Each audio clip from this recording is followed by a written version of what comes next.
Aku ingin jadi teman nyaman.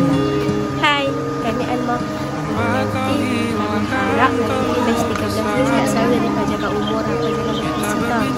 Janganlah bukan kawan yang lama. Kalau pulang sekolah baru tu belajar elok-elok tau. Selalu ingat Allah tau. Kalau belajar selalu nanti jangan lupa ingat anak budak tau. Sebab anak budak banyak berbagi. Terima kasih kepada guru-guru yang sudah mengajar saya seperti ini. Harap guru-guru dan murid-murid semua saya sihat. Dan saya nak ucap terima kasih kepada kawan-kawan saya yang selalu buat saya gembira dan masih belajar lagi. Saya rasa untuk tahun-tahun yang best, yang paling best yang pernah saya jumpa, dan tahun yang paling best dengan kawan-kawan saya. Saya harap semua sihat-sihat saja. Dan nanti mungkin nanti kita tak jumpa dengan kami ni. Jadi kalau nampak dekat mana-mana jangan tegur tau. Nanti bila-bila kalau free kami boleh, insyaAllah kami main sekolah untuk tengok-tengok anak. Okay, bye-bye. Assalamualaikum.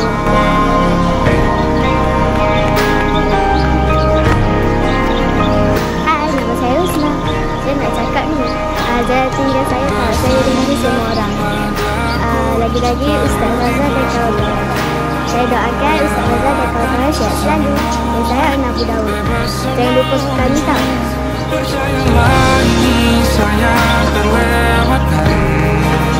Hai, nama saya Zahira.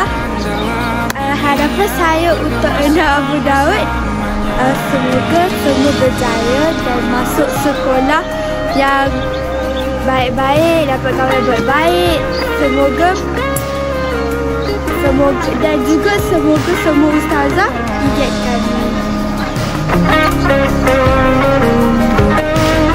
Assalamualaikum ustazah dan kawan-kawan. Saya harap ustazah dan kawan-kawan sihat selalu dan sentiasa dimurahkan rezeki. Assalamualaikum kawan-kawan. Nama saya Asmara. Saya berharap anak Abu Daud sihat selalu dan saya ustazah pun sihat selalu. Tenang saja kita di sini. Semua nama saya Nabil Suha. Saya harap semua sihat selalu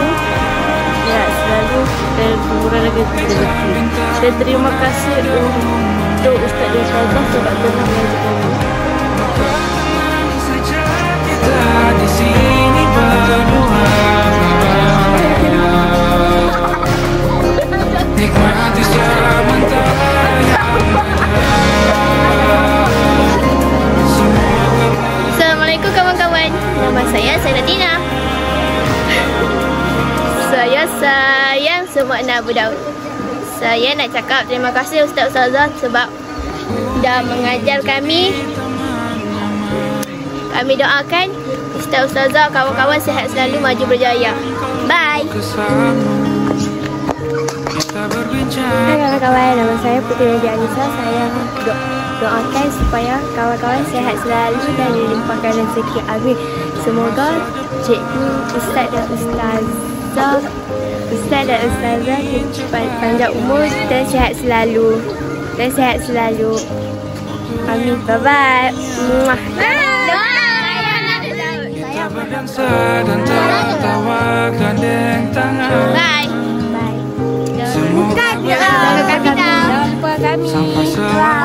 Kami Saliang. Duduk.